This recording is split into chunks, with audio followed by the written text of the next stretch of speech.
नमस्कार शेतकरी बांधवांनो, आज आपण आहोत तळेगाव दाभाडे या ठिकाणी प्रबोधिनी फ्लोरिकल्चर प्रशांत निकम यांच्या 42 नंबर प्लॉट मध्ये आणि इथे बघू शकता आपण एक ड्रेंचिंग चालू आहे।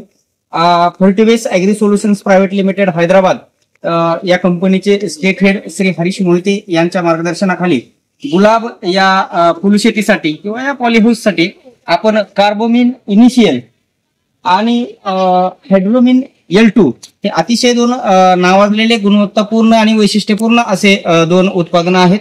या उत्पादनाचे आपण या ठिकाणी ड्रेंचिंग आपण करणार आहोत। तर प्रति लिटर 5 मिली दोन्ही द्रावणाचं प्रति लिटर 5-5 मिली असं 15 लिटरच्या पंपासाठी आपण प्रमाण घेतलेलं आहे। आणि इकडे बघू शकता आपण दोन्ही बाजूला दोन वेगवेगळे प्लॉट्स ठेवलेले आहेत। नॉन ट्रीटेड जे आहेत त्या आपण वेगळ्या लाईन्स आपण ठेवलेल्या आहेत आणि 1, 2 आणि 3 या आपण 1, 2 आणि 3 या 3 लाईन मध्ये आपण ट्रीटमेंट देणार आहोत। तर आपण यानंतर 3 दिवसांनी बरोबर 3 दिवसानंतर आपण याच्या परत निष्कर्ष नोंदवणार आहोत। आज तारीख जवळपास म्हणजे 11 नोव्हेंबर 2025। तर आपण 13 नोव्हेंबर आणि 16 नोव्हेंबर या दरम्यान आपण या ठिकाणी निरीक्षण नोंदवणार आहोत। धन्यवाद। कालिदास बंडे, प्रतिनिधी Fertivace agri solutions private limited, Hyderabad.